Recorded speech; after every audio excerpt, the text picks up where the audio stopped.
Hey guys, it's Walt. Welcome back to another episode of Monster Hunter Portable 3rd.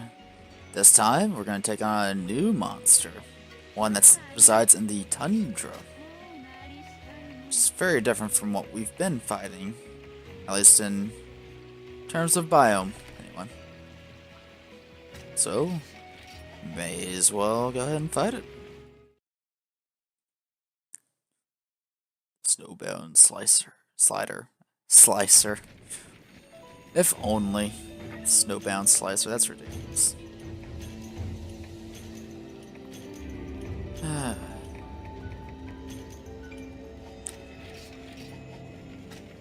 I, yeah. I can read English very well. I swear.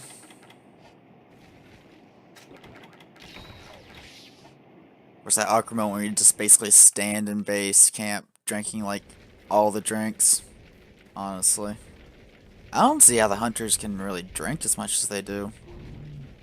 It's a lot of liquids going into their stomachs. But anyway, we got something to discover.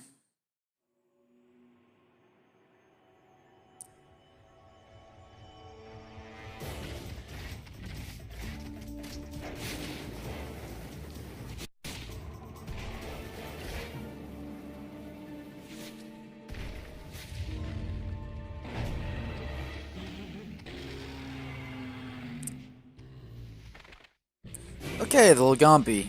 It's a fanged beast, ice elemental monster. Which is a little weird because I'm using an ice hammer, but that's all I got, basically. Still the best hammer to use against him at the very moment.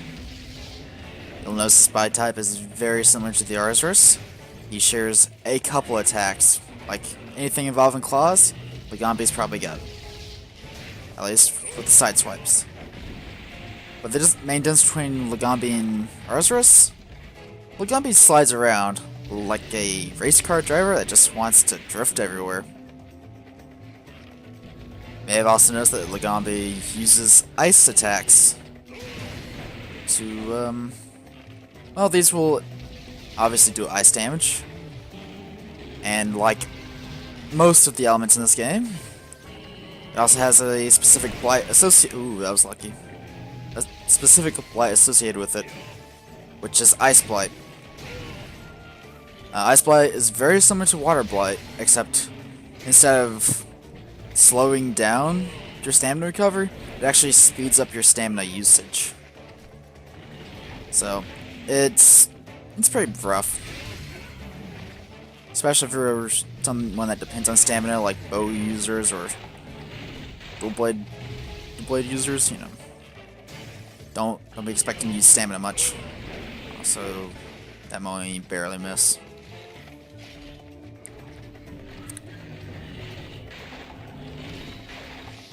Lagambi has one break, just like his bear cousin. However, unlike his bear cousin, it's not his arms, it is his head, which is already broken. So that's that. Lagambi, as you might expect, is weakest to fire. Fire kind of melts ice, so it makes sense. It makes his warm hides even warmer, which also makes sense. Lagambi isn't too hard overall, but it's definitely a step up from Arzuros. And it's definitely one of the most mobile monsters you've fought at this point in the game. Also, I feel like this is a big Lagambi. This is just me. Like, this one's a big boy. Also, how was I not hitting the head? Like... Come on, do nothing. Okay, he's just gonna... He's gonna drift. No, he's just gonna...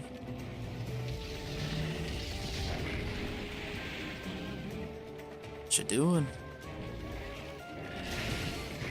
Ooh, that was lucky. I was waiting for him to stumble like that. I knew he was tired. Tired. I know, he stumbles like that. When exhausted. Poor guy.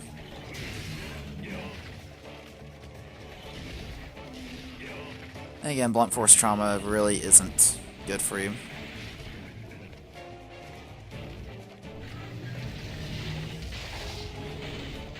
Sometimes you can throw 2 ice blocks. It can be pretty dangerous, honestly. Another KO? Jeez. Or Legambi. Even though I'm doing 0 elemental damage, I'm sure this hammer is still hurting him quite a lot. Was he about to limp, or is he retreating? No, he was limping. Wow. This is one dead boy. I feel kind of bad, but like at the same time, it's just can't help it. Can't hold back on him, like at all.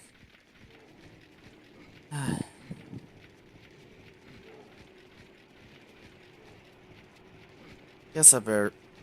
I don't think he sleeps on 3, so I may as well follow him. I don't actually know where Legambi sleeps. I think in 3 Ultimate it was 6, but I don't know why I feel like that's wrong in this game.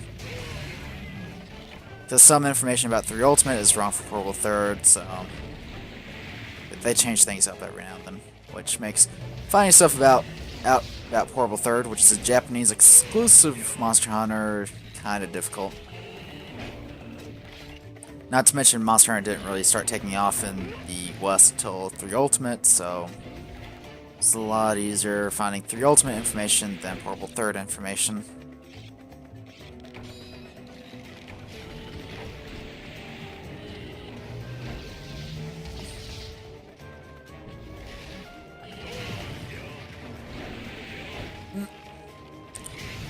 Also, that roundabout slide kind of thing is pretty annoying to avoid.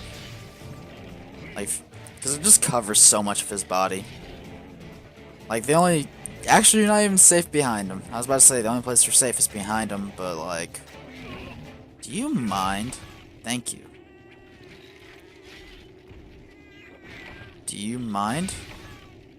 Thank you. I swear, small monsters in this series is annoying. Not just in this game, but in the entire series. Also, never mention what Sonic Bombs do. Good job, Walt. Hopefully he's not enraged so I can show you guys. Actually, yeah, I'll show him what they do. Throw him when he's not enraged and it'll stun him, just kind of like Korpeko. Sonic Bombs never work on monsters when they're enraged, so definitely keep that in mind. But this was in fact a Legambi. It's a snow bunny. Poor guy, he didn't live very long. Bless him. He's probably one of the easier monsters in Village 3-star, if not, well, excluding maybe Korpeko, but that really depends on player-to-player basis. Really depends on... Wait, what am I saying?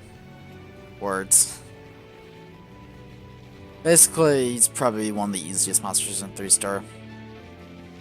That's kind of why I want to cover him first, even though I don't have a hammer that's effective against him.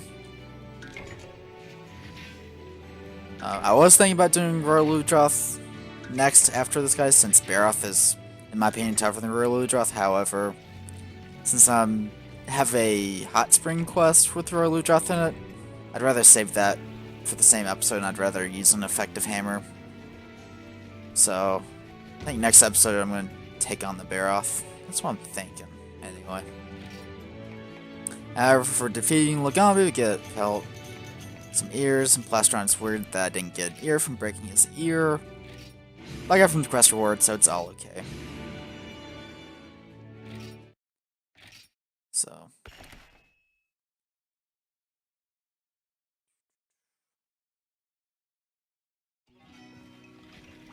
Let's see. Can I get anything that's worthwhile? Field Row +2. I know I just checked this, but... I think I want Mushroom Log +1. I think that's what I'm going to get next. That's what I'm feeling, anyway. I guess I better cover Legambi's armor. Holy shit, I remembered.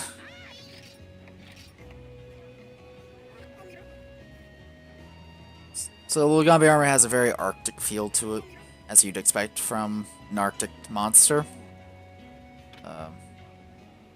Gives only slightly more defense than Jaggy Armor. And has, I guess, well, 3 positive skills, 1 negative skill. His armor obviously is designed for ice resistance. Ice resistance, as in the armor skill, will boost your ice resistance even further. Cold resistance will basically negate the effects of cold areas, so you won't have to take a hot drink into the tundra, which I guess is okay. And evasion, oof, one of my favorite skills in the game. Evasion essentially increases the amount of invincibility you have on rolls, which is fairly useful if you know the timing behind the invincibility frames anyway. Like, some monsters, you can do amazing things against them with this skill. Like, evasion's, like, pretty much labeled as a defensive skill, but honestly, I think it's more of an offensive skill, because you can just dodge through attacks and keep up the pressure on a monster. It's pretty good. However, the set as a whole, outside of the... oh, I didn't mention heat resistance. The negative heat resistance is fairly rough, I think. Well, actually no, because cool drinks still negate it, but basically it makes the effects of hot weather even worse. So if you go into the desert during the daytime, you're going to be losing a lot of health real quick unless you have a cool drink. So don't forget that. Or you can just gem it out, because there's probably some slots in the armor. Do I recommend this armor? It's okay. I wouldn't recommend it over anything that I've already covered, like the Great Ragi armor or the Great Jaggy armor. Or even Arzuros armor I think is better, but the evasion skill is worth checking out, but again, that's up to you if you want to mess around with it. There are other monsters in low rank that also give that skill that are further along, so it's possible that you may want to wait until then.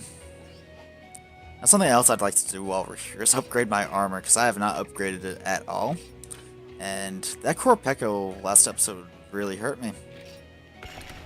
So let's level this up a bit. And by... how many of these do I have?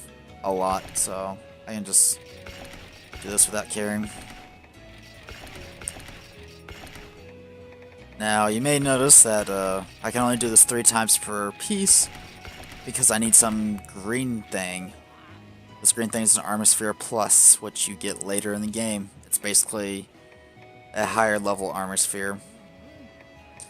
It's just to prevent you from upping your defense too quickly, so you can't just, like, go up against, like, the Barroth or Verludroth or Lagombi and take, like, 1 damage per every time they hit you. Just to prevent stuff like that from happening. However, I believe this calls it for this episode, since there's nothing else to really cover about Lagombi. It's pretty simple in this game, honestly.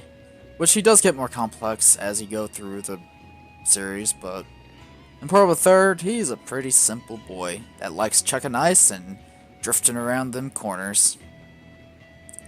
Anyway, next time, we take on my personal arch nemesis, Barroth. I'll see you guys then.